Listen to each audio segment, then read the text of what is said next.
Thanks, APOC. Now stay tuned for our inaugural BattleCast match, featuring two commanders known as Pillbots and Apollo. They're from opposite sides of the Atlantic, but both in the top 1% on the 1v1 ladder.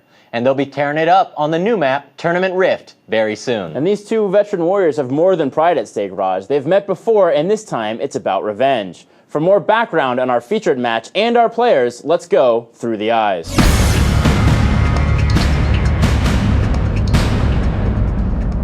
Let's take a look at our first commander, Pillbots, aka Timothy White.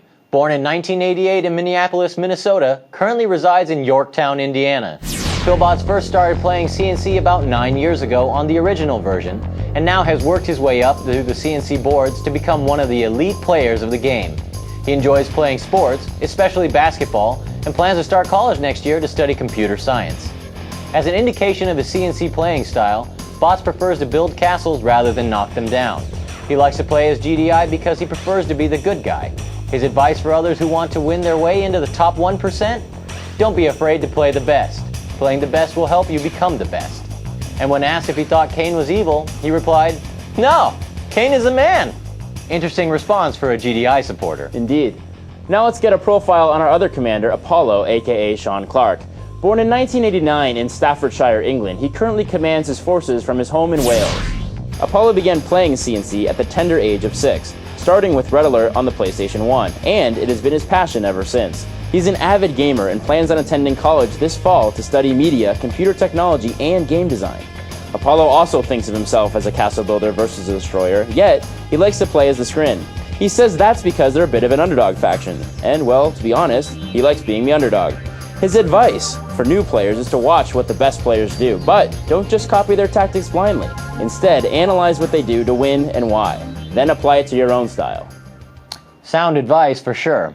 Now let's take a look at what happened last time these two met on the battlefield. And it's off to the races. Out of the gates, both Bots, GDI, and Apollo Skrin appear to be taking a page out of the Jerry Maguire book, going for the show me the money play with immediate moves to create expansion bases to the south. In the early game, Apollo gets nasty, throws down a lightning spike in Bots' expansion base and a stasis field in his main base, rendering two of Bots' refineries inactive for a much needed 30 seconds. 30 seconds? Might not seem like much, but early in the game they can be a real difference maker, and the two Guardian cannons Bots is now forced to build doesn't help either. The first punch goes to Bots, who discovers Apollo's unconventional strategy of building his base in a straight line. As Apollo quickly creeps to the middle Tiberium field, Bots heads him off at the pass with his own base creep. Biggest difference here though is that Apollo is building necessary structures to get to the center, while Bots is getting a little too refinery happy, and at 2 Gs a pop, that's an expensive move.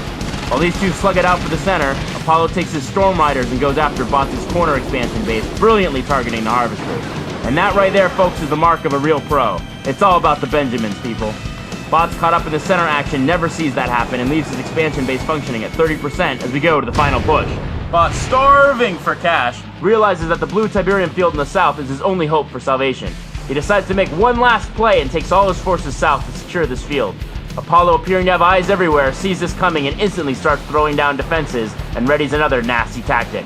Apollo moves a mastermind down to the blue field, where he'll execute a variation of the classic capture and sell maneuver, capturing the refinery and then immediately selling it, denying Bots any chance to get it back.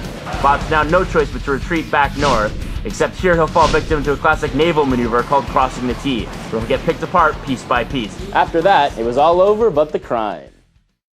And that's what makes today's rematch so intriguing. It was obvious from his posts on the C&C message boards that Bots had some regrets about how he played and wants another shot at Apollo. However, before we get to that historic rematch, we've got another slice of history to serve up, our first commercial break.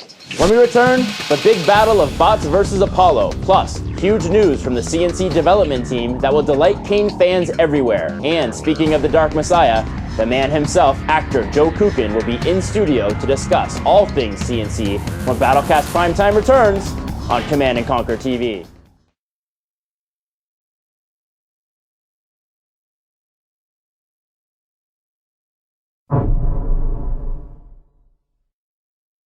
If you gotta get in the game, you gotta get with the family.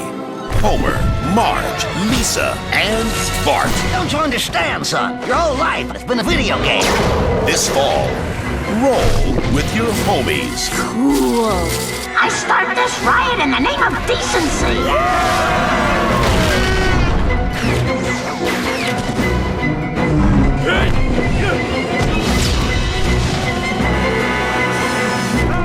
Game over, man. Game over.